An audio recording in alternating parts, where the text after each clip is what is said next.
I hope everyone is doing well, but let's get into today's conversation. We're going to talk a little bit about some of the progress we've made over this past year, the deficit trends, the budget committee, a reference to the budget committee, the parameters for budgeting for next year.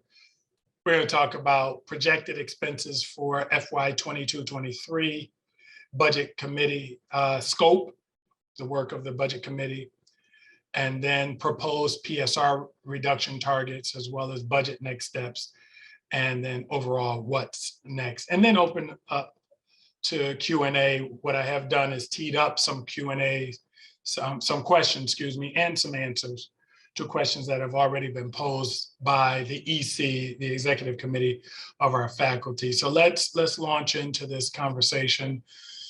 We have trying to make progress around the campus's, what I call institutional literacy around the institution's budget. We've had a lot of robust dialogue about the budget, financial challenges, as well as conversations associated with enrollment and trying to link for people the relationship between enrollment and budget as what's called an enrollment-driven institution. That means our sole financial source, our primary financial source, comes from our enrollment. That's not the case with every college, but it is the case with a great many colleges. We've had forums, dialogues, including that with faculty, Senate, Provost Council, College Council, Foundation, and many other stakeholders and constituents across the campus. Again, the goal being to have us as a college community be far more familiar with the intricacies and nuances of our overall institutional budget.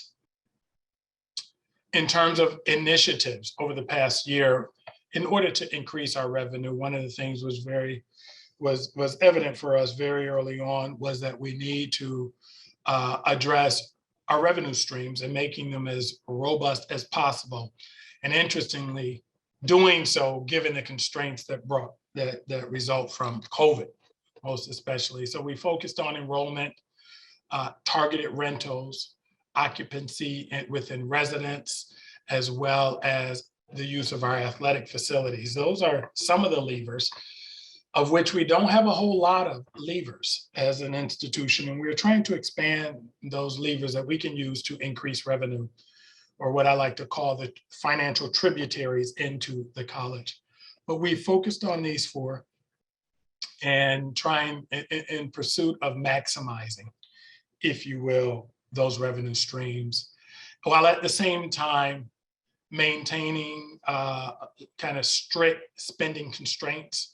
We engaged in voluntary spending constraints to keep our expenses down. And as a result, with the COVID relief money, we were able to save about $2 million that we'll be able to use for budgetary relief next year. And that's really important because had it not been for the federal government allowing us to take or to use those funds beyond the initial expiration date, which I believe was June.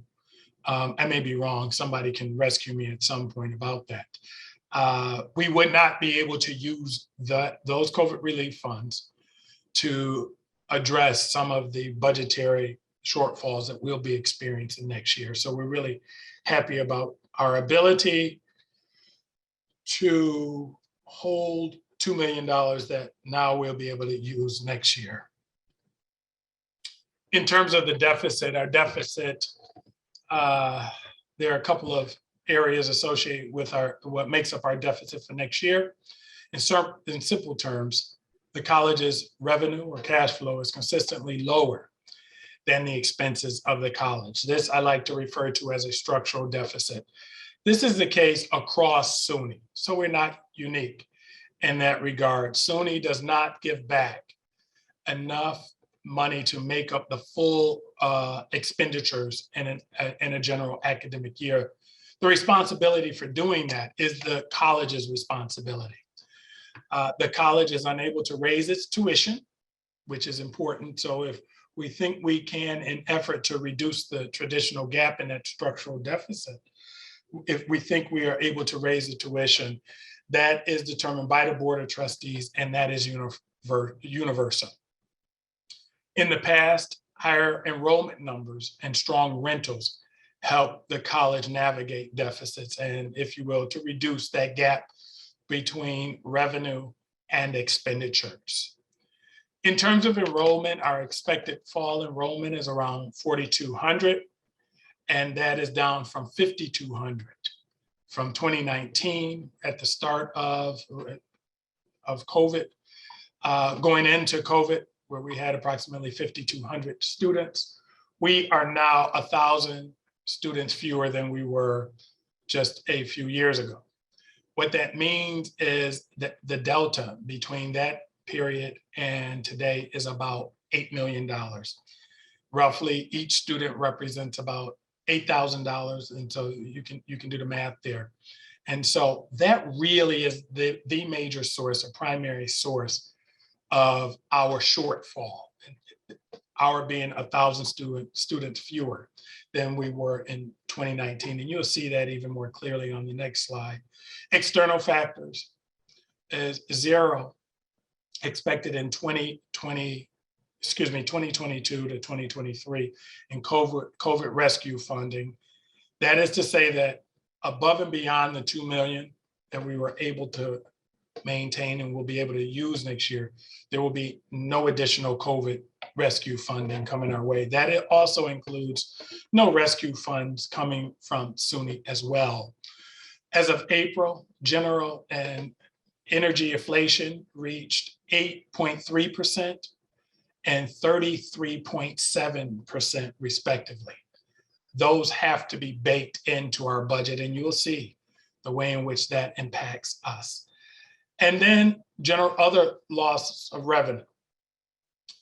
We've lost revenue in ASC, which is our rental area, vendor management area, the move off campus of NYT, no longer using our housing, athletic facilities being occupied by the state for vaccination purposes, and that includes the pool. But generally, as I spoke about those revenue tributaries, COVID has really negatively impacted those tributaries and dried them up in some ways. And so this gives you a sense of the terrain or the kind of elements that are shaping our budgetary reality and giving us a shortfall for next year. And then the allusion to enrollment and revenue trends.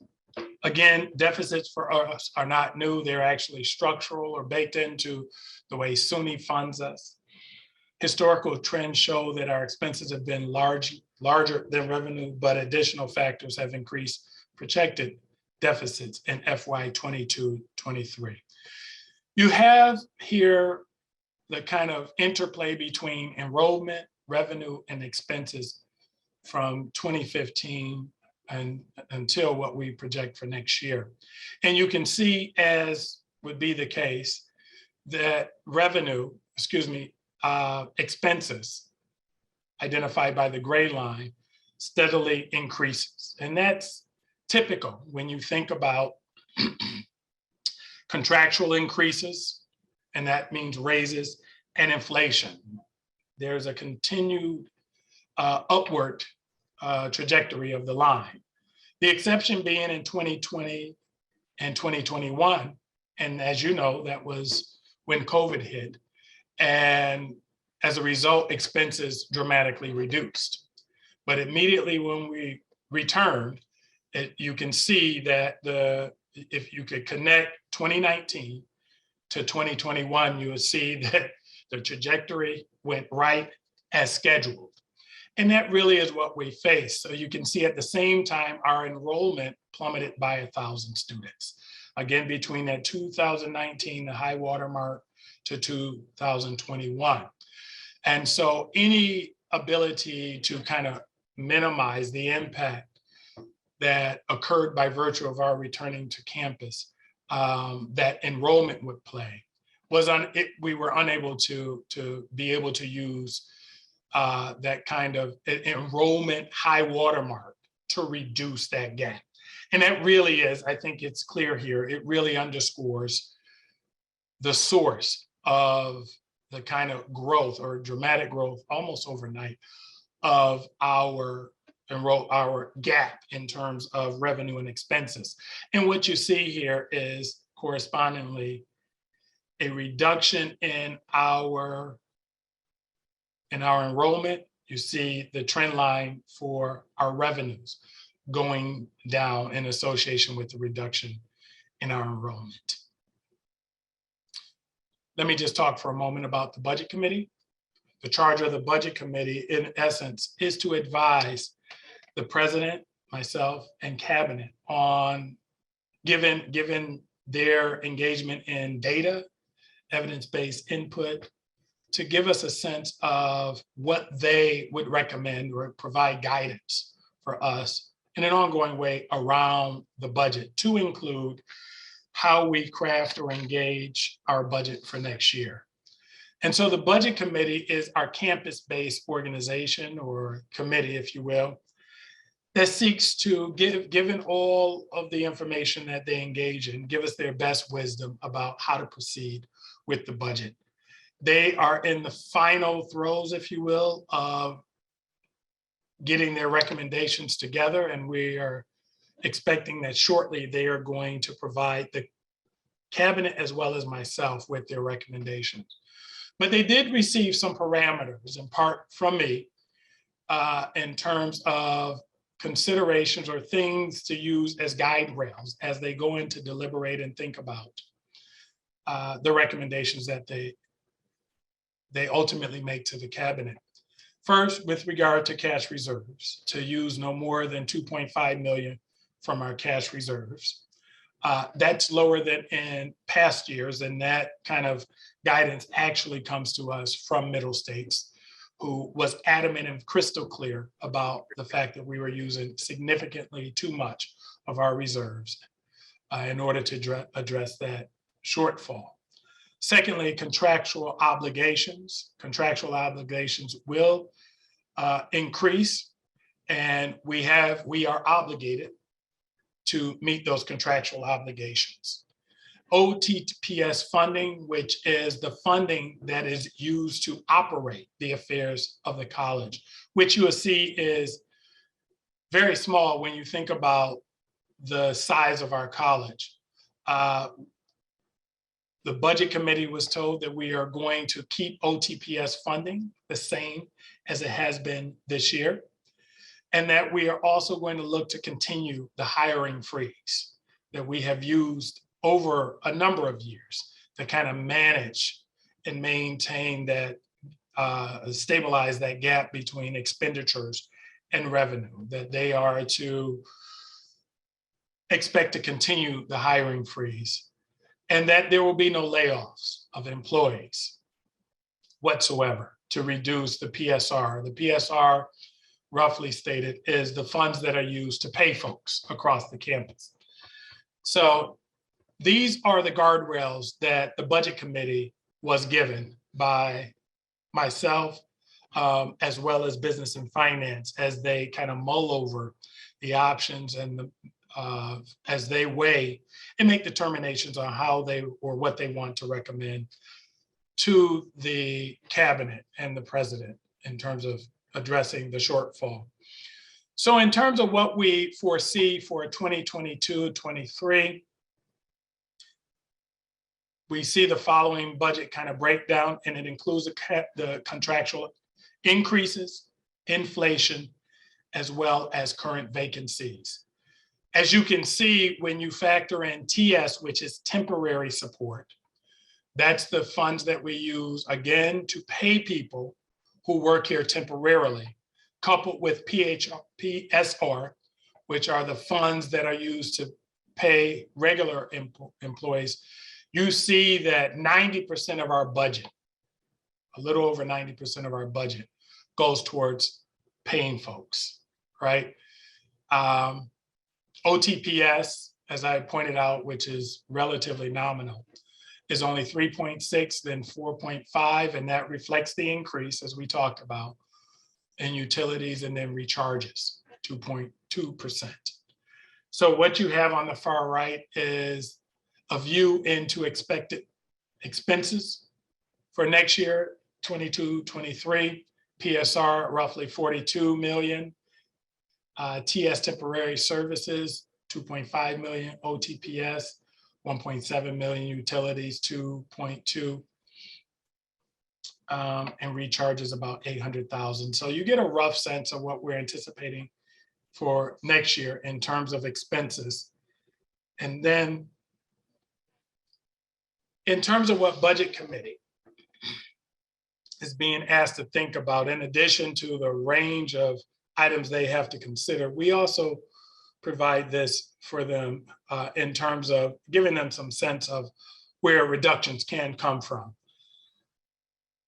Just note that they're deliberating right now, and they should sometimes, Martha, is it next week we expect to, at the cabinet level, to hear from the Budget Committee? Hope so. We're a little delayed because of some scheduling issues this week, but I expect that we will have the recommendation very shortly, hopefully next week. Thank you. Thank you very much. So the shortfall for next year lands somewhere around 12.721 million. The expense areas that I just highlighted on this sheet look roughly this way. What Business and Finance recommended in terms of savings was that we look to save primarily through the hiring freeze, $6 million. And that includes no layoffs, but a more strict implementation of the hiring freeze. And that we look to save about 1.2 million savings achieved through reduction in temporary services. And in all actuality, these are the only two levers we have to be able to pull in order to address the shortfall. OTPS, as I pointed out, would stay the same. It's only roughly 1.7 million. Utilities, it's out of scope because utilities have to be paid as well as the recharges. In terms of contributions to address that 12.7, if you're doing the math roughly, you see that we are expecting about 7.2 if BC accepts this proposal or comes back with something different. But looking to roughly save about 12.7 million between PSR and temporary services.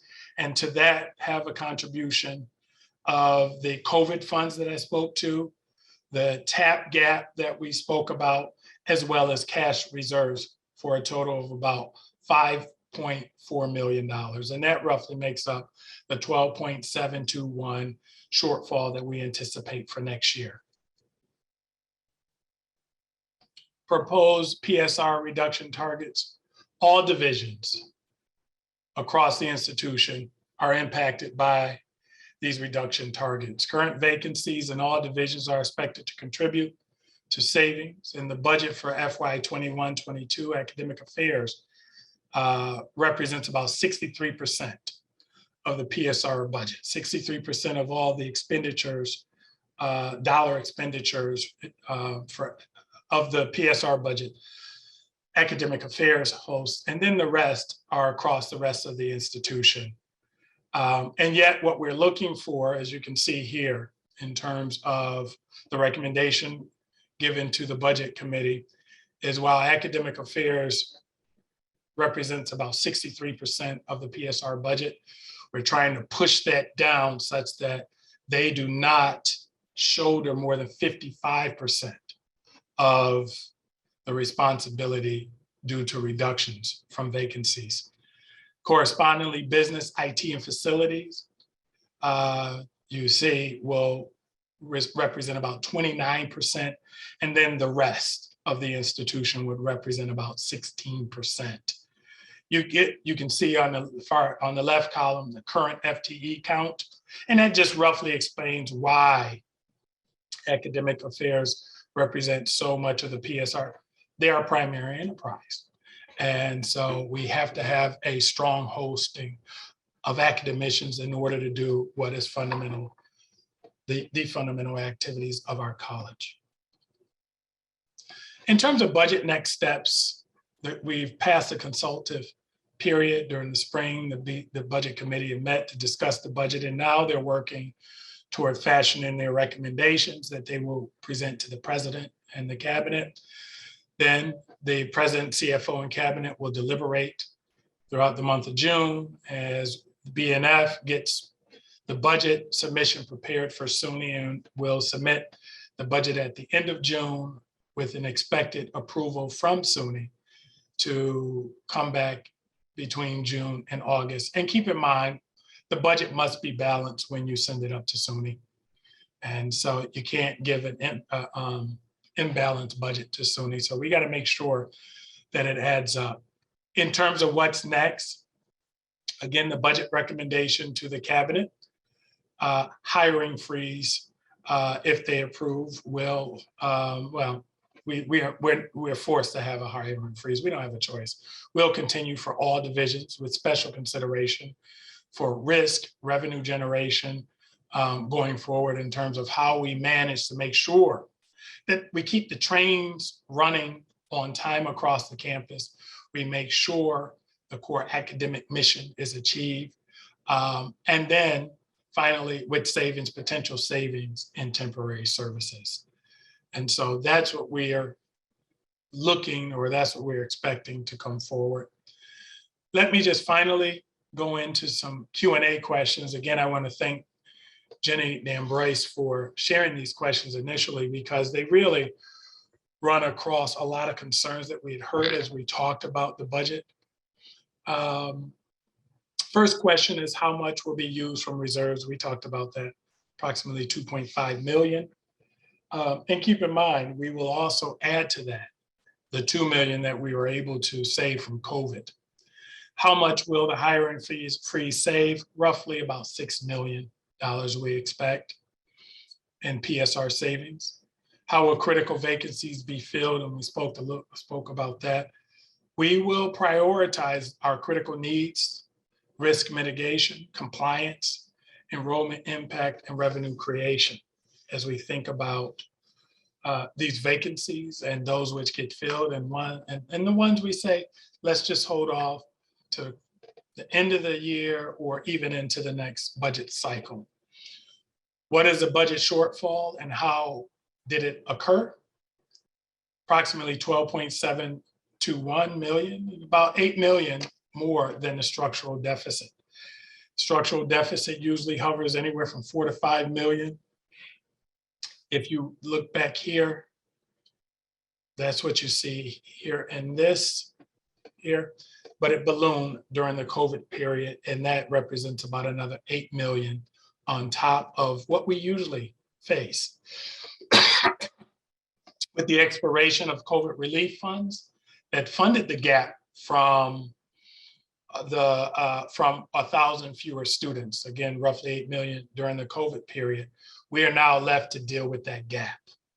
Now, one of the things I think is important, and I want to pause on, is ideally what we want to do is to, at a minimum, in order to kind of stick with this structural deficit design, we want to make sure that that orange line follows roughly the same trajectory in the same manner it has in years past with that green line.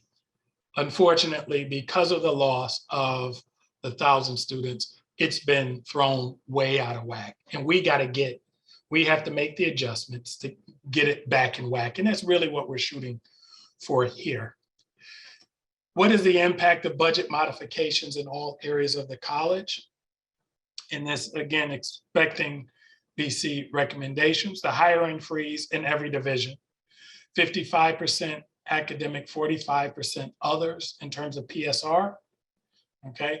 OTPS remains the same, and possibly up to a third savings from temporary services through reduction of up to 150 out of 1,600 sections. And that's just fall and spring, not to include summer. And so this is the piece that has had a lot of people thinking, but in terms of the reduction in temporary services, looking to save about a third of those temporary services. And you saw that kind of represented, I think, somewhere around here. Yeah, that's what we're looking to do in terms of 1.2 savings of the 2.5 savings. Then the final page in terms of question and answer. what are the budget allocation proportions for all areas. In 2022, from the state budget, academic affairs represents roughly 60% of the college's budget, business and finance, business facilities and IT combined about 19%. And then the rest of the college's budget represents about 22% of the budget. What is the impact of performance planning? Just for everyone's edification, I'm assuming not everyone knows. Performance planning is our annual strategic planning process that seeks to, through the identification of priorities and our strategic plan, to ensure that we're actively leaning into moving our college and towards a continuous improvement model where we're constantly proposing new ideas for improving the college. The impact of performance planning is 0.4% of the state operating expenses. State operating expenses is a smaller number than the overall institution budget, just as a note. But even though it's a smaller number, it really is nominal in that it's less than 1% of the state operating expenses. And even more notably, it does not affect the budget discussions because it falls under Ottps. And Ottps funds cannot be used to pay salary, even temporary salaries, okay? So it is part of the management of that roughly $1.7 million that we use to manage our college. How are COVID funds being compensated in future budgets? And quite simply, because we know we won't be receiving any COVID funds in future years, we have to make that adjustment that I alluded to earlier, making sure that we are constantly pulling the levers that we can control in order to keep that gap at least consistent and to avoid the kind of divergence of the lines between revenue and expenses. So our primary goal is to constantly make the adjustments. We have good data that enables us to predict our enrollment from year to year. And we're actually refining our ability to predict it with greater accuracy. And so, as every good college does, making sure that we are aligning our expenses and associated with the number of students we expect to be here. For next year, we will also have the COVID rescue funds to use, but that will be the last year that we'll have such rescue funds. So we're fortunate to be able to have those next year. So that is an answer. Those are answers to the spate of questions given to us by the executive committee of the faculty. And I really want to express my appreciation for those questions. And so I can now answer any set of questions that come across chat line. I prefer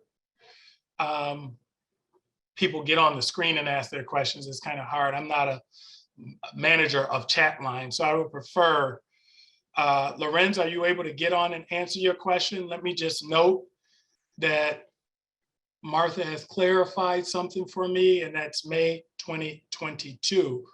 I think, Martha, you are noting for the expiration. Correct. The COVID funds are to expire May 2022. Lorenz, are you able to get on the question on the chat and ask your question? Yeah, so I'm just curious. I understand the constraints in the budget, the shortfalls. Excuse me, my little guys here. But I'm wondering, with the potential to lay off contingent staff, temporary staff, what have you, is there any plan being considered to potentially use winter 23, summer 23 courses as a tool to potentially get more adjuncts back from that shortfall to kind of balance the budget further or regain revenues that aren't part of the fall and spring budget outlook? And I'm just wondering if that has been thought about to regain more money in that way. I can tell you, first of all, I want us to avoid the word layoff. I'm intentional and I want us to be intentional. It's not layoff, Lorenz, because adjuncts, keep in mind, I think Martha Livingston will point this out, they are not under contracts, right? We are just moving to give them contracts. So I want to resist the use of the term layoff. And I know people will take issue with that, but I want you to know I'm not going to honor that term. But to answer your question, Lorenz, I think that's a good point. I think that that's something we can ask the provost and we can ask the deans who are responsible for kind of managing in conjunction with chairs, how that 150 section reduction looks. If it turns out to be 125, if we're, fingers crossed, we're fortunate to have a greater enrollment. I think that that's a great question that we can put before the deans and the provost to see if that's possible. And I'll ask, and I'm asking right now, the provost and for the deans, look into that consideration to see if that's possible. Okay. Martha Livingston. Right. Let me just say for the record that I'm Martha, and if there's another person named Martha, she should be modified with her last name. Okay. I'm going to say Martha Livingston and Martha Santana. Thank you. Okay. Or you could say Martha the First and Martha the Second. Yeah. Any of those would work fine. President Sands, I haven't heard anything actually different in your presentation today from what I've heard last week at the various meetings in which we were discussing these issues. I want to point out that you made a statement very early on in your presentation today that there would be no layoffs whatsoever of employees. Now, I think you meant full-time employees, because our adjuncts, while they may be temporary in nature, while they may not have longer term contracts, are absolutely employees. And I remain seriously concerned at the concept of cutting our core service well before we have ever had any idea who's going to populate our course sections. Everybody who teaches here knows that we don't really know how many bodies we're going to have in each course section until somewhere mid to late August. That's just the way we've always operated, and nothing has changed because of the pandemic. That's just the way it is. So the idea that we preemptively cut 125, 150 sections is actually pretty scary to me. I'm not just talking now about the lives of our adjunct faculty members, though that is a major consideration. These are not, we don't just have fewer widgets that we're going to be using. These are human beings. They rely on us not just for income, but especially for health insurance, which is a major consideration as to why adjuncts come and teach for us here, as a matter of fact, because it sure ain't about the pay, but the health insurance is a really key piece. But the other, I really have a concern about a kind of death spiral, that when we offer less product, we'll have fewer customers. I hate to use that kind of mercantile language, but that's what we're talking about here. Our core service is teaching students via our courses. If we're preemptively cutting those sections in May without the slightest idea which would fill and would not fill, I think this is an own goal, an unforced error.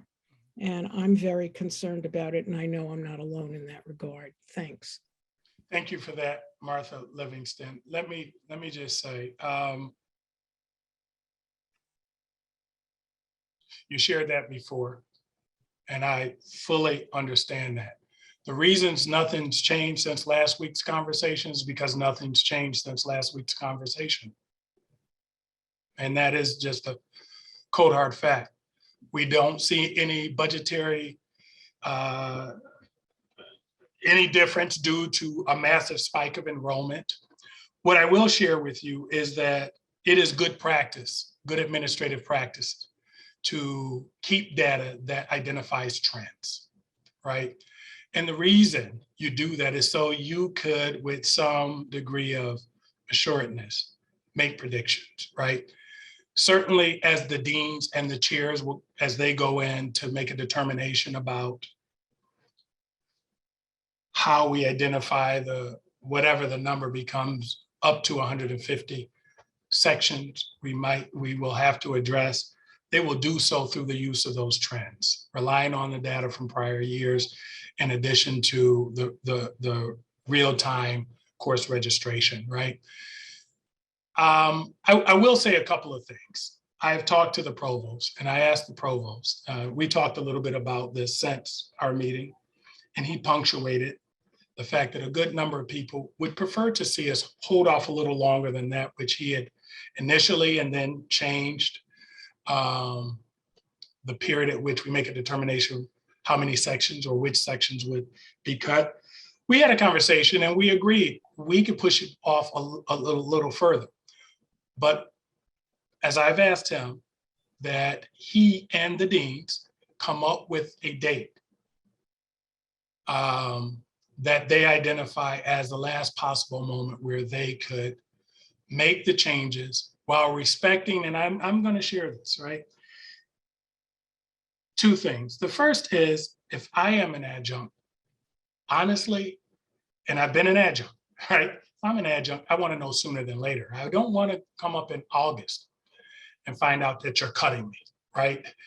I like to think as an administrator, you kind of got a sense of what you're doing. How did you not know that you would not need this course? Don't you have trend lines? Don't you have course registrations? And you chose to tell me 2 weeks before class starting when I'm setting up my life over the course of the fall semester. I would like to know. The second thing is, as a president of our institution, I don't want us to be in the habit of doing things last minute. I want us to practice best behavior. And again, that includes the use of trends, that includes earlier registration, that includes shoring up enrollment earlier while having a clear understanding about the fact that over half of our students come through transfers. So I understand that impact. But if you see what Monica and her team was able to do this past year, we, for the first time, or second time, excuse me, have seen numbers firm up among our first years in ways that we hadn't seen in prior years.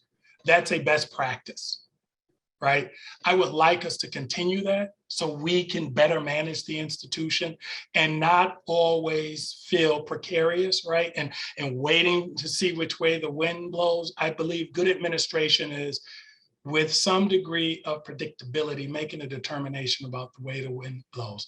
So while I understand our past practice, I am signaling a desire that we engage in what I would perceive to be an even better practice and would give us greater comfort and not just wait and catch as catch can approach to scheduling courses. There are a lot of questions or discussion in the chat. I'm not going to be able to just go through. I would prefer that people, if there's something in there, could you come? I don't see any hands up. Could you come and ask your question?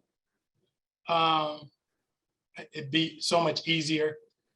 And before you move to the next question, I just wanted to clarify something for the record. On slide 5, you clearly mentioned no layoffs, and that is correct. And you said no layoffs to affect PSR. And adjuncts do not get paid out of PSR, so your statement is absolutely correct. Okay, thank you, Martha Santana. Appreciate it. Okay, Lori, please. Yes, sorry. Mhm. We talked before about how you have perhaps a friend or someone who could maybe hear our story up on the Board of Trustees, or maybe you have a developing connection with someone up at SUNY system, such that, at least for our campus, such absolute deadlines are not necessarily going to work as well for us. I understand your point about letting adjuncts know before it's at the very last minute, but if we are going to make better decisions, if we allow for more time, maybe it's just a matter of us convincing SUNY of that, so they won't, to get them to give us a break in terms of the deadline. Deadline in terms of the budget submission, is that what you're referring to? No, in terms of what you might need to do in terms of making cuts in terms of trying to adjust for the budget. If there's any flexibility at all, is what I'm saying. You might be able to, I don't know, get them to extend a little bit, or maybe not be as rigid as it sounds from this point.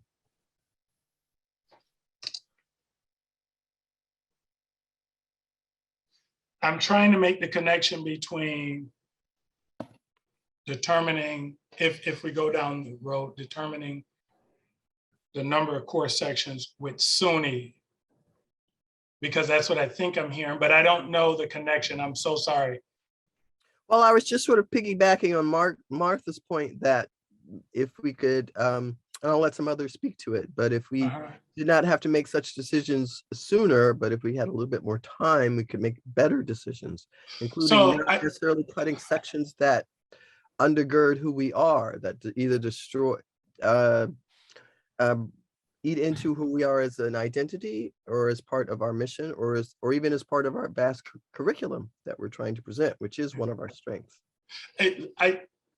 So I don't know that SUNY has or is weighing in on that issue. I haven't heard anything from SUNY. This is part of the budget guidance that would come from the budgetary process. And then I would say also, Lori, that it's our responsibility to make sure that even though we would be addressing up to 150 sections, we have to always make sure we're maintaining our identity, right? And that is the responsibility from the provost all the way to the department chairs, to make sure that they're doing that with deference toward that concern. I absolutely agree with you. I fully agree, but I don't think that there's a SUNY connection as I think about it. The only SUNY connection, and I'm well in on past conversations, was a request made that an approach to SUNY, an approach to talking to SUNY about some deficit relief funding. I did that 2 occasions and the response came resoundingly, but SUNY does not reduce deficits on campuses. I shared that. I think Pat Latini shared that in his budget presentation as well. But outside of that, SUNY is not weighing in on the reduction in sections at all. Peter? Yeah, thank you. I appreciate the detail and the disclosure of this today, which, as Martha pointed out, is kind of similar to what we and several members of the Senate exec saw last week. So I guess I just have a sort of clarifying question about the budget process, because we're basically, it's this detailed protocol, right? There's a budget committee and they have to meet and consult and then report, and then admin decides what to do or what not to do, et cetera, going back and forth. But I'm not fully clear, but I think that from my understanding, there's something like 12 people on the budget committee, 3 of whom are faculty, the rest of whom are members of the administration, if I'm not mistaken. And then many of those members who are on the budget committee are also part of the team that's then enacting or responding to the budget proposal. So there seems to be just a lot of, it can come across in the presentation a bit like it's like an independent thing from SUNY or it's some outside agency, but there seems to be a lot of overlap, at least in terms of how I'm reading the process. So there's that. And then that, of course, that question involves a bit, how are these limits being set up? If the budget committee proposes that nothing can be taken out of this pocket or that pocket, only out of these pockets, right? And that's being proposed to some of the same people. You get what I'm saying, right? So I'm curious about that process and how, I don't know, independent they are. And then last point is much more straightforward. I mentioned this last week, followed up with Martha Santana about it a little bit.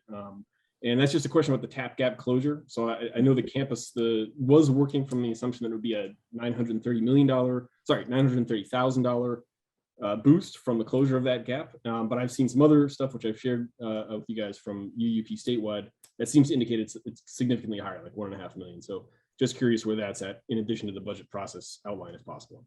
Yeah. Peter, both Pat and I have looked into that, and we've not seen any evidence or document to back up that we should deviate from the 930,000. I'm still looking, because if you're correct, then that would be added relief. And I certainly would like to see that. Now, I want to make a comment on our projections. We're we receive projections from enrollment, from institutional effectiveness, student success, et cetera. In the past, we haven't seen our projections be wildly inaccurate. If we're saying we're going to come in at 4,200, there may be 100, 150 more students or so. We're not, in the past, we haven't seen that it turns out to be 1,000 more students, 2,000 more students.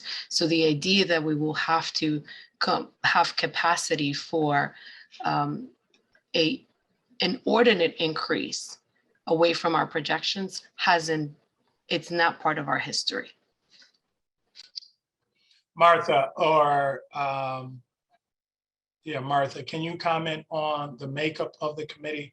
He says that there are 3 faculty. My assumption is, if I recall, and this is a president's committee, the rest of the folks around that table are those who are responsible for revenue or management budgetary areas. Am I correct, Martha? I can quickly check. In fact, I had it open. And as you do that, let me answer the other part of Peter's question. Peter, in terms of the guardrails that you referred to, the president sets those guardrails. The president ought to say there are no layoffs, right? The president ought to say OTPS cannot be touched because we have to manage an institution, right? Sometimes that happens in consultation with cabinet. Sometimes she or he has to make those decisions in order to effectively manage the college. And so in this case, I did do consultation, but also I feel very certain that we are not going to have layoffs. We should not have layoffs.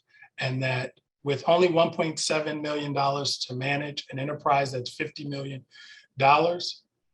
in size, we could not have any less. And so I also ask that that stay constant. Okay. Ashley. Oh, wait, Martha. I'm sorry, Ashley. Let's see if Martha got an answer. You're on mute, Martha Santana. Sorry, I can share my screen and show the membership of the budget committee, but I need to be given access to do that. So 1 second, there we go. So this is the members of the budget committee, subcommittee of PBC.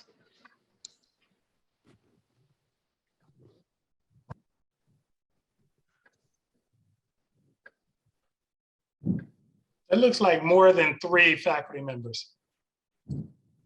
Yeah, I think, I don't know all the status, but I think at least 6 in here. It looked like, yeah. But, and Peter, to the point that I mentioned earlier, you want the people on a budget committee who are responsible, particularly for bringing in money to be part of the committee as well. And as you can see, there are more than 3 faculty members on the committee. Ashley?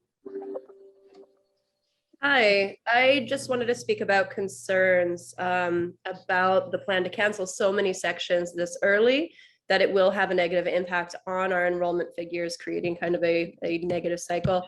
I know that the numbers might add up if we look at the number of open seats, the number of seats in the canceled sections. But one concern with cutting these sections so early is that we don't have, or we won't have, enough sections for students who are new or haven't yet registered.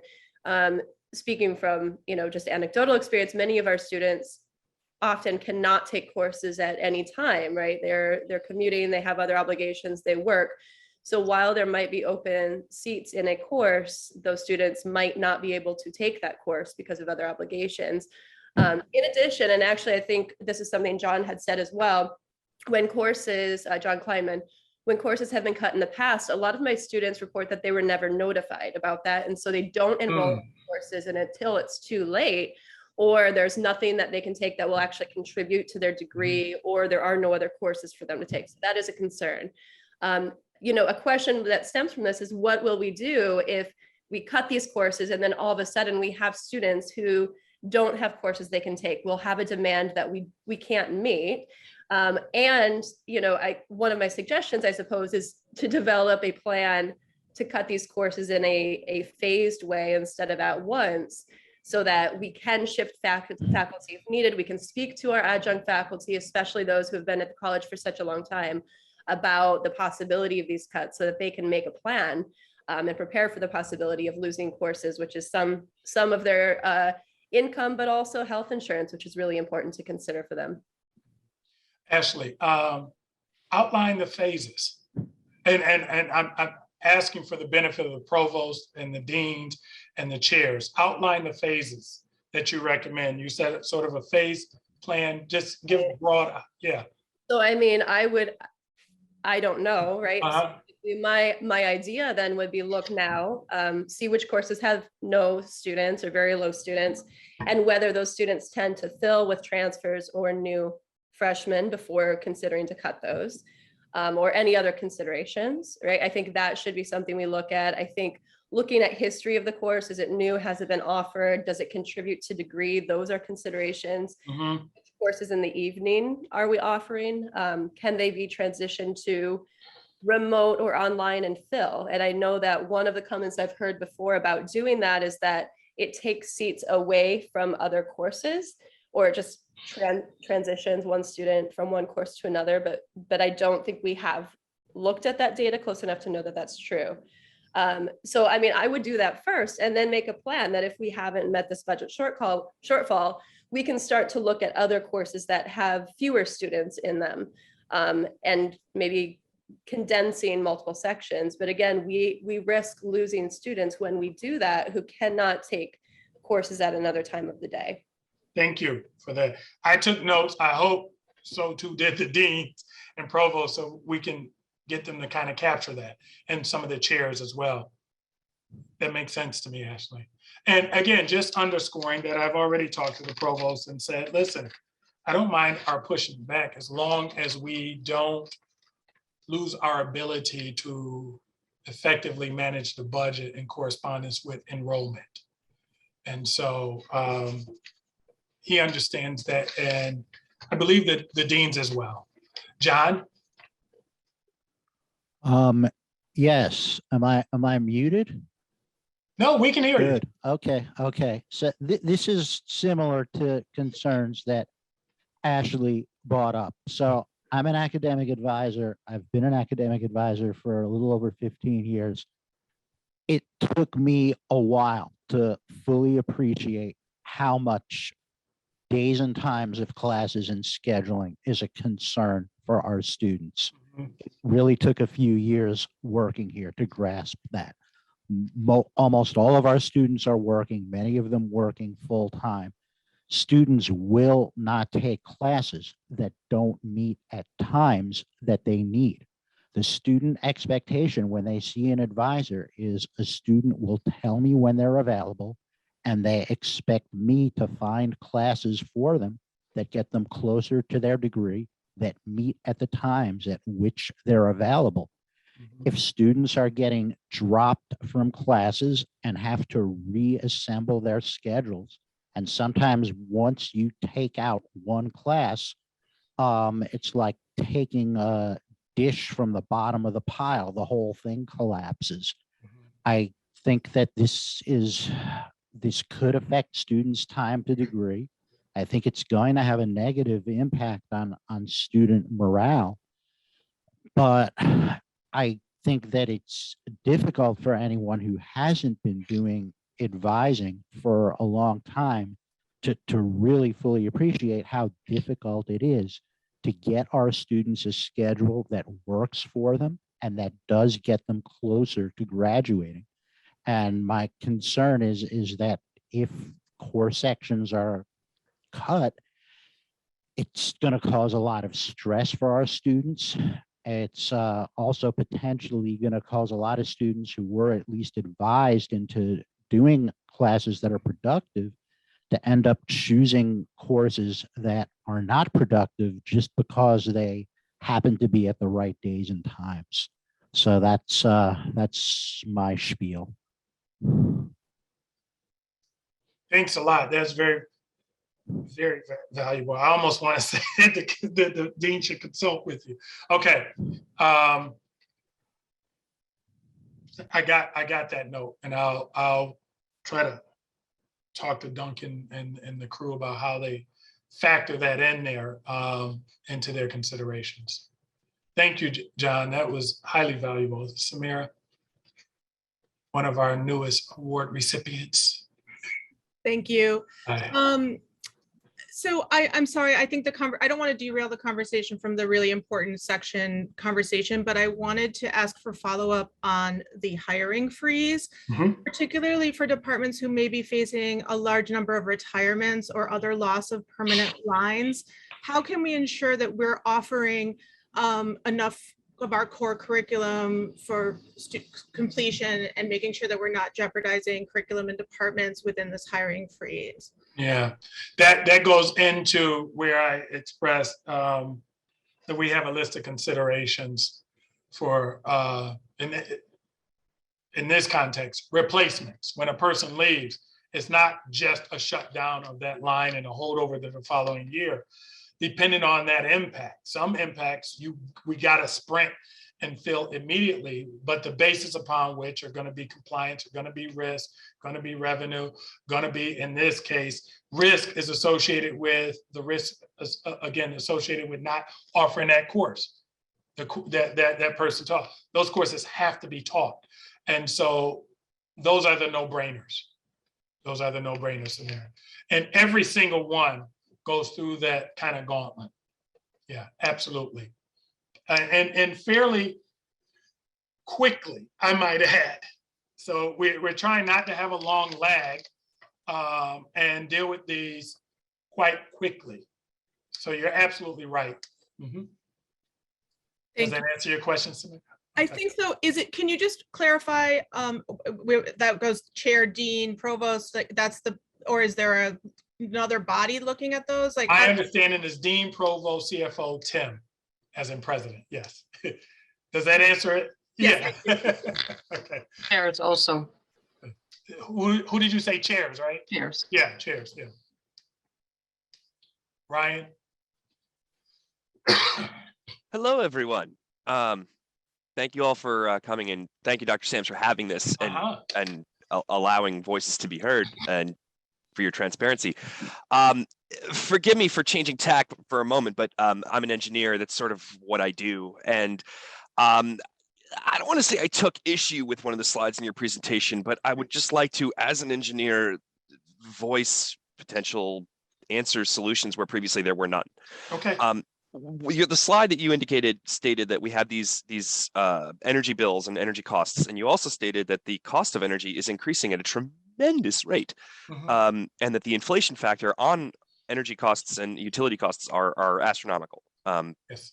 And that is not only completely true, but it follows sort of what's going on in the world. One needs only look at any gas pump in America to know what's going on. So I beg the question, given that climate and given that we're looking to shave costs wherever we can and bring money into the college wherever we can, why can't we or shouldn't we be applying an engineer's bent to that and chip away at that $2.2 million that we're spending on utilities? For example, I work in a new academic building. There's nothing on the roof of this building except stains. We should be, why are we not carrying the flag of environmental responsibility for SUNY and putting solar panels on the roof of this building? Why are we not chipping away at electric costs with that? Why is the only wind generating turbine in this campus a laboratory demonstration that I have on my workbench that I built out of a VCR motor? Why is it that we have a guy outside my building right now cutting the grass on a 2-stroke gasoline ride-on motor that's just belching environmental pollution into the air and using up costs in gasoline and oil and maintenance that could be electrified? Why do we take students back and forth to a train station 10 times a day on a big green bus that belches out diesel fuel for which we pay tremendous sums of money? Diesel fuel is almost $7 a gallon, and that bus covers the same 2-mile route all day long, every day. You and I both are users of electric vehicles. I don't need to explain to you the magnificence, the convenience, the freedom of maintenance, the cost savings involved in electrification. It seems to me that we are leaving money hand over fist on the table that could be not only solved from a standpoint of cost savings, but simultaneously in promoting environmental stewardship on this college and providing long-term provisions for our energy independence. Ryan, I'm going to let that be rhetorical. You are 100% correct. Like there's nothing I can say to that. Just unfortunately, we won't be able to get there by fall. But you are absolutely, Maureen will tell you, she and I go like this all the time over these kinds of things. We have some things afoot, not including solar panels. Maureen, every time she says, Tim, can I go after this funding? Can we do this? Absolutely. We're trying to get EV stations on campus for your and my car, Ryan. I mean, but anyway, but it's like no one in their right mind around this screen should ever argue with what you said. You're well, thank you.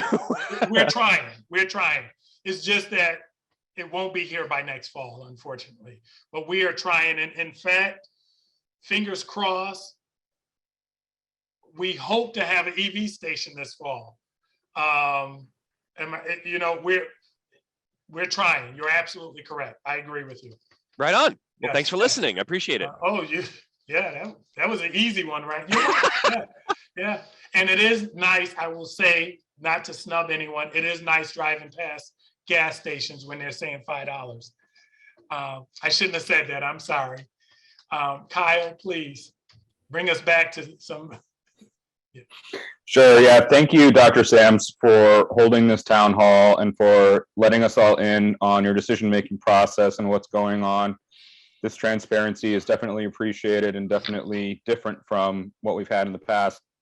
I just wanted to echo what other people have said before about kind of how unique our student body is, something that maybe if you're not teaching our students every day, it's harder to really wrap your mind around. But I think Rachel brought it up in the chat that the Hanover data shows that 75% of our students have jobs.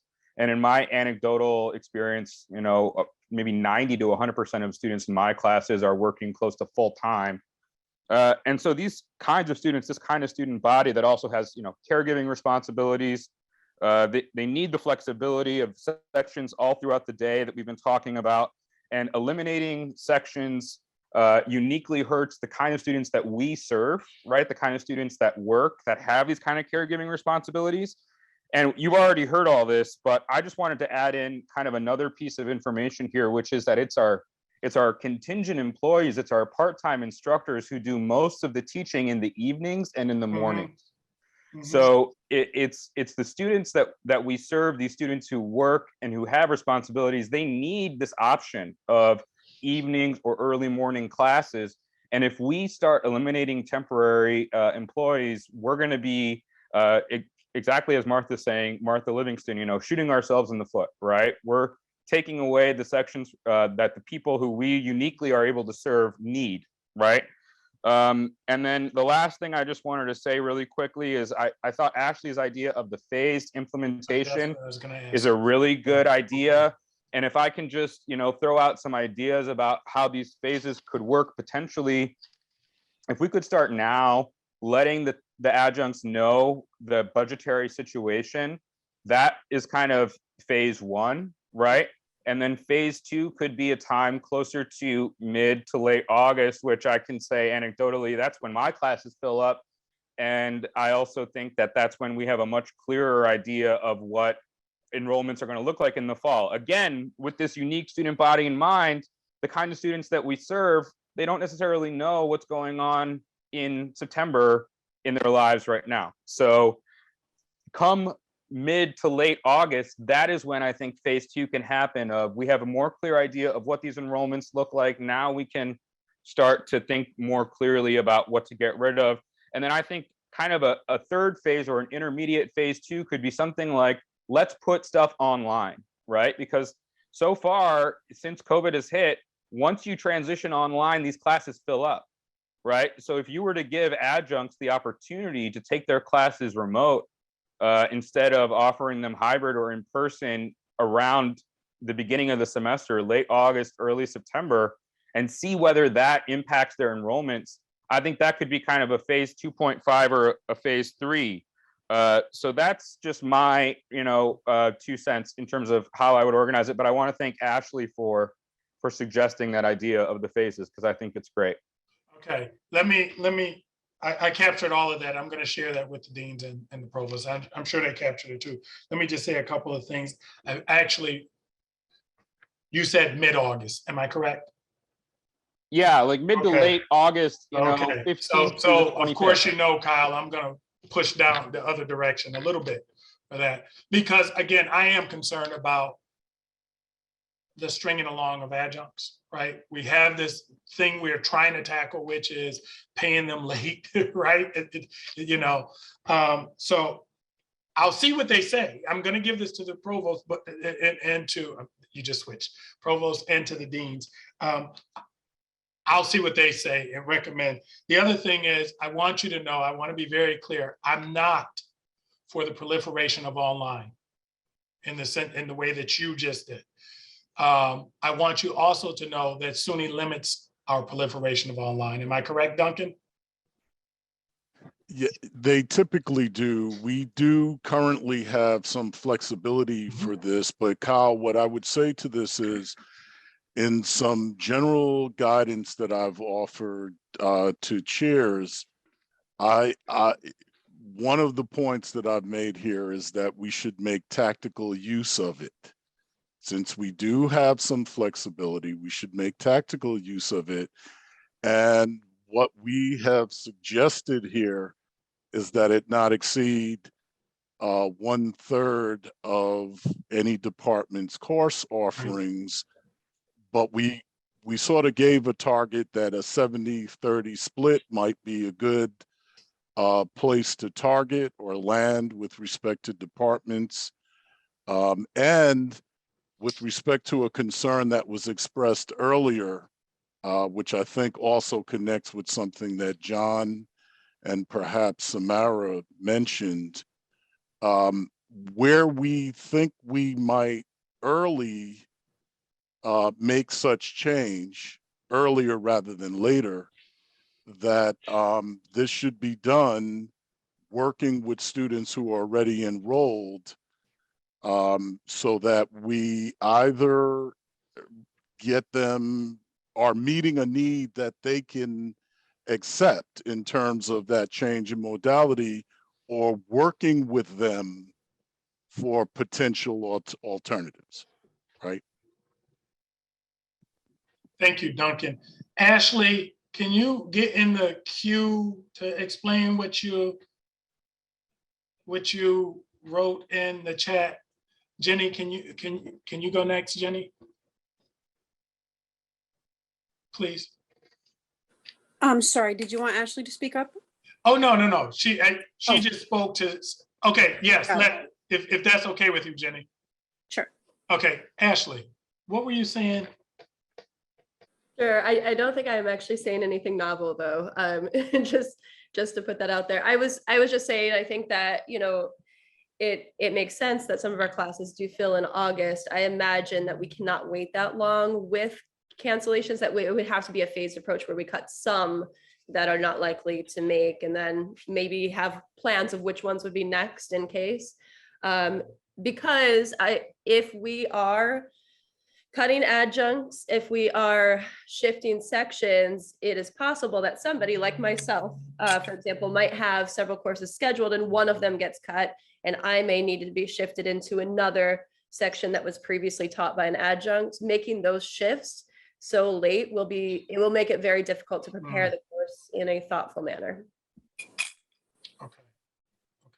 Thank you, Ashley. Jenny, you're next. So to the best of my understanding, the priority of not reducing the OTPS budget, which includes the performance planning, is set by the president. And I understand that those are priorities that are communicated to the budget committee. But I also wonder whether that type of reprioritization can also be considered in a more phased manner. I mean, could there be portions of new initiatives that are supported but are delayed by a year in order to, or something like that? Jenny. Yes, that makes perfect sense. I didn't mean to cut you off, but yeah. No, absolutely. that's all. Yeah, yeah. I mean, and as you know, Jenny, I mean, you've now gotten a glimpse of the proposal. They're all quite good. Some of them will not. Absolutely. I Yeah. have so much respect for all of the they're very proposals, well done. but I wonder if there's just a phased way that we can Yeah. think of the funding in Yeah. order to reprioritize things. Yes, absolutely. But I don't know, Jenny, can you explain how that relates to meeting the budget deficit? Were you saying that that would be used to offset the deficit in some manner? Is that what you're saying? Actually, what I'm suggesting is that the budget committee be allowed to provide recommendations about how they would suggest to, fund. I understand that the budget committee was given basically, do not touch the OTPS Right, yes. amount. But what if the budget committee had the ability to at least make a recommendation for some sort of phasing in of certain costs? And that would be up to them to, look over the details of proposals and that sort of thing. But when it comes to, I think that I have heard from faculty who are questioning, why are we, cutting adjunct sections at the same time that we have so many new initiatives on campus? And not that anyone questions the new initiatives. I think everyone is excited about new initiatives, but we want to think strategically about the proportionality and the pacing. I would say this to you, two things. The first is, let's remember, OTPS is dramatically different than PSR, just dramatically different. OTPS, if we did not have any new initiatives, any eating into OTPS mean that we would jeopardize things as basic as toilet paper, paper towels, printer, cartridges. We only have $1.7 million to operate a significantly sized campus, right? That's what OTPS is used for. It is the things that are used to manage and operate in an ongoing way the college, right? And so while it may be interesting to think about chipping away at $1.7 million, and I honestly think in some ways the performance planning becomes convenient as an argument, and I do understand it, but performance planning is actually, when we sit down and think about it, is going to be about ways directly increase revenue. So to answer your question, Jenny, yes, they can come back with a recommendation. I can be very clear, I'm not inclined to agree with that, because the trains do have to run on time, right? In as much as the courses also have to be taught. And it is a nominal amount. I hear of students complaining about not having paper and machines, things not working. And in part, that's because we don't have enough funding as it is. The amount of OTPS we need is twice, if not 3 times more, in order to be a significantly better operating institution. So go ahead, Jenny. I see you turn your I just wanted to comment in terms of thinking of it as a nominal amount. I mean, that may be true, but I think the perspective that I'm coming from is what if at least having the conversation, saves 1-2 adjunct jobs. I mean, those are people who are committed to our campus, who have been on our campus for many years. And it might be worthwhile to at least have the conversation, even if it is a small amount, even if it is only one section that we save, but just in order to have that exchange. Okay. And I'm saying okay, and also saying to the budget committee, certainly, I think it's a worthwhile issue to explore. Lisa? Yes, hi. Hi. I recall in the past, and I believe this only came from SUNY admin, retirement incentives that were offered in order to deal with budget issues. And I just wondered if there was anything under consideration in that category. Interesting. I will tell you, I have intentionally avoided that. I have no problem asking Martha and her team and HR and their team to go to explore that. I didn't want the perception that anybody is being pushed out, even though we are in this financially challenged time. I just thought it might help, you know, with the, help us not have to lay off so many or, you know, cancel the contracts of so many adjuncts. I'll ask HR and Martha and her team to explore that. Thank you. Yeah. Sure. Rooney, you're next. Thank you, Dr. Sam. I just wanted to put a couple of things on the record. As a member of the Budget Committee, we have been, I'll speak for myself, as a member of the Budget Committee, have been asking for that kind of phased planning to take place across the campus through the Provost's office with the Dean. I'm very strongly opposed to the idea of, you know, come August 15th, we'll make all these cuts, because that's what data is for. We have data, projections about what the enrollments look like, where the enrollments come from over time. And it is up to the units themselves to look at when those enrollments are coming in and how many sections are being filled and make those kinds of phased changes. It is not something the Budget Committee can do. That kind of planning has to be initiated and conducted throughout the year. I mean, throughout from the beginning of January onwards, because that's when the data begins to roll in and begins to get firmed up to look at what those enrollments are going to look like over that period from about March, April. That's when the data starts rolling in.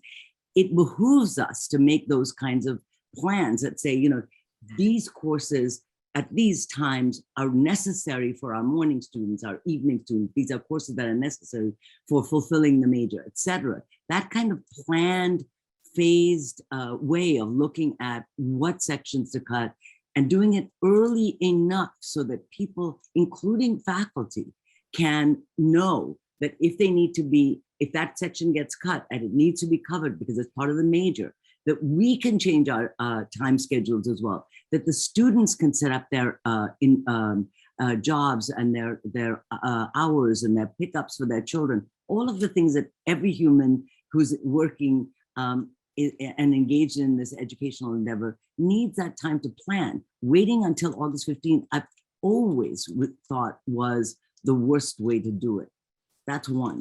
And number two, the Budget Committee has been working with the performance planning, those projects to sort of say, look, this is OTPS money. It cannot be used for personnel. Can you rethink this project in a way that it can still happen, maybe in a phased way? And the ones that we tried to give priority for and put our recommendations behind are the ones that are, you know, will generate revenue, but or at least be an investment so that revenue generation will be possible, and try to prioritize those. I can't remember the exact financial terminology of this, but money makes money. So if you invest, for example, in solar, it will cost money now, but it will save us in the long run. So we try to look at projects in that manner. So, you know, the Budget Committee makes recommendations. It can't force people to do anything. And it cannot, you know, force people to engage early in the planning that it needs to engage in. But these are conversations that have been taking place on the Budget Committee. I don't want anyone to think that we've sort of been sitting on our hands and saying, okay, you know, let's just cut this, you know, amount of money and pull these numbers out of thin air. They've come from the data. They are evidence-based decisions that we've tried to make. So, and we've had wonderful support from everybody in doing that. But we cannot force people to do the kinds of planning that I think is necessary to be done. And it should have started a while ago. Like everybody else, I was blindsided by this, we're going to cut 150 sections, but that number didn't come that day. It's something that has been talked about by the Budget Committee. It's been known out there. We've been asking people to do that kind of planning.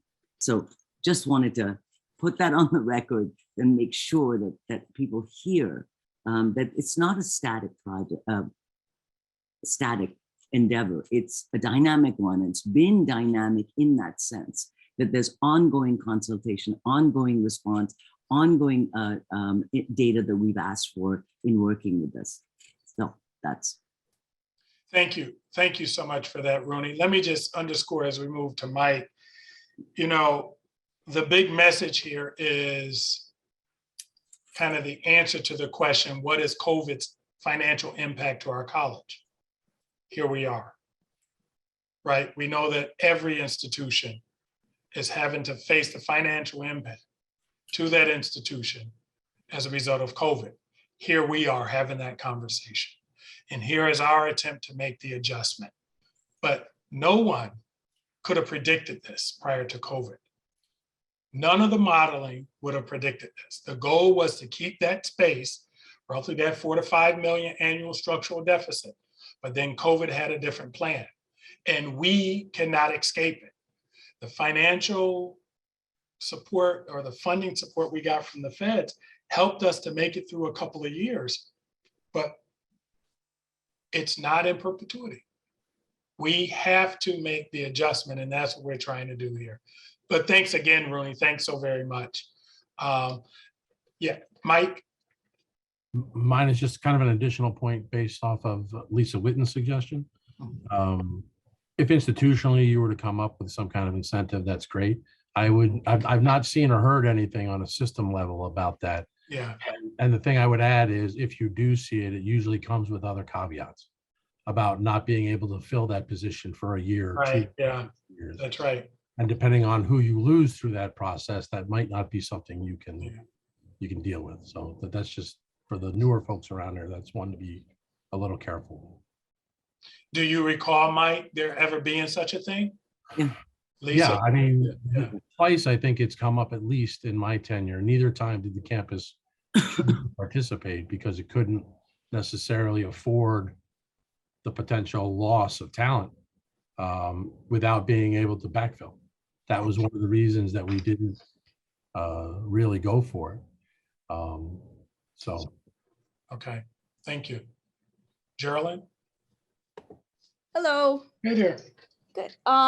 So I'm just curious. I was recently in a SUNY 4-year directors meeting for career services professionals, and thinking about some of Ryan's comments. And I am one of those $5 a gallon people, and I drive a Jeep, so filling up at the pump is not easy. Yeah. I'm just curious if there's been any consideration to potentially having a hybrid schedule or a compressed work week during summer hours, you know, like post Memorial Day through a week or so before the semester begins again. I know some of our other SUNYs are putting these models into place. So I was just curious if that was any type of a conversation that's going on.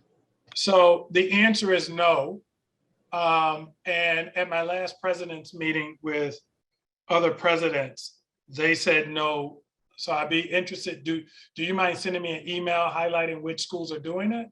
Yes. So we actually had a survey go out. So I think the results will come in later this week. So I will send you. Okay, I'd appreciate it. Yes. Yeah, you got it. Yeah. We talked about it at the comprehensive president's level and across the board.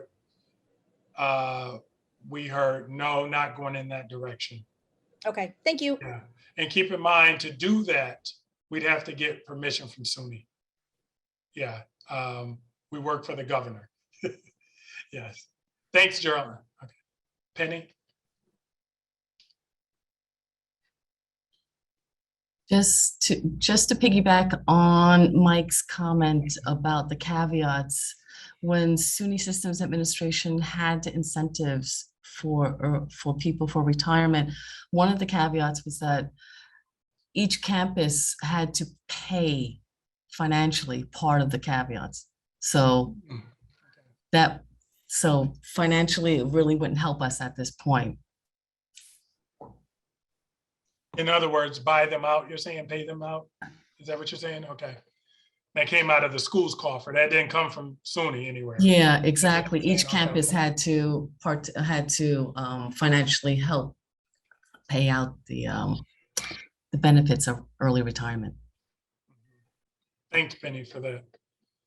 Martha Santana. There's a comment on the chat that I think we should address. So Peter mentioned consolidation of administrative roles and costs to deal with rising expenses. And I'll just read part of his comment. It says, if existing recommendations are to shrink frontline roles and cost adjunct sections in the face of smaller than last peak enrollment, it would also make sense to right-size administrative costs. And he is absolutely right. That is currently being done. I know every VP is looking at their orgs to create efficiencies, increase productivity. And in terms of the savings coming out of PSR, the number of FTEs coming out of administrative roles is 58% versus 42 coming from academic affairs. And in terms of the dollars, it's 45% of the dollar contribution. Obviously, the disparity is because administrative roles in general are lower salaried than academic affairs roles. So that is certainly being done. And in fact, I would say the administrative part of the house is shouldering a larger percentage in terms of FTEs than their traditional proportion. Thank you, Martha. Thank you. And just to reiterate, Martha is correct that we are doing exactly what Peter just highlighted. That is the goal of work to be done over the summer, in part in partnership with UUP, as we talked about at an earlier faculty meeting. So we're going directly in that direction. And somewhere else I shared, and this is only just an FYI, that as administration goes, we can't be any leaner. I will say that, we as an institution are just very, very lean. And in fact, while a lot of this conversation that we've had today has been really through a much more faculty lens, that if we removed faculty, we would hear same level of ire. We heard some of it in there around how lean, and I think it was Laura.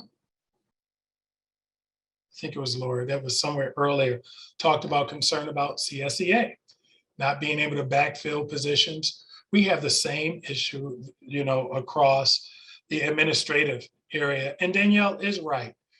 We have not seen growth in the administrative area for years. We have experienced some growth in the faculty area. And you heard earlier this year, we had a historic high in terms of faculty FTE. So we've had some growth, but certainly faculty would be quick to point out appropriately and rightfully so that we still need more. So we are a school who have to build revenue tributaries, right? That's just the bottom line. We can't be any leaner. We can go on these fishing expeditions and make kind of statements like, well, if we just cut administration, I'll be honest with you, we'd have no school. If we cut administration, we'd have no SUNY or Westbury. If we cut faculty, we'd have no SUNY or Westbury. We are about as bare bones as we can be across the board. And that's just the truth. And so we're going to do that.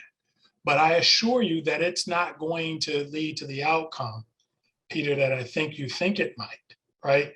Hopefully it will lead to an outcome of more efficiency, better management and supervision, because we have cleaner performance programs for people. a realizing of duties for contemporary kind of concerns today, right? But in all honesty, we can't be any leaner. Rachel, do you want to say what you think is ridiculous and appalling? Do you want to say it, or you want to leave it there in the chat? You know what, I'll go ahead and say it. It's often said that we should not be pitting faculty and staff as two different communities. And I'm appalled that that was just done, equating our administrative staff, which when you say administrative staff, you are talking about people like me and my colleagues. And if you mean somebody else, Peter, then you should be quite clear about who you mean when you would say administration, because if you meant people, not me, that's not how your comment was taken.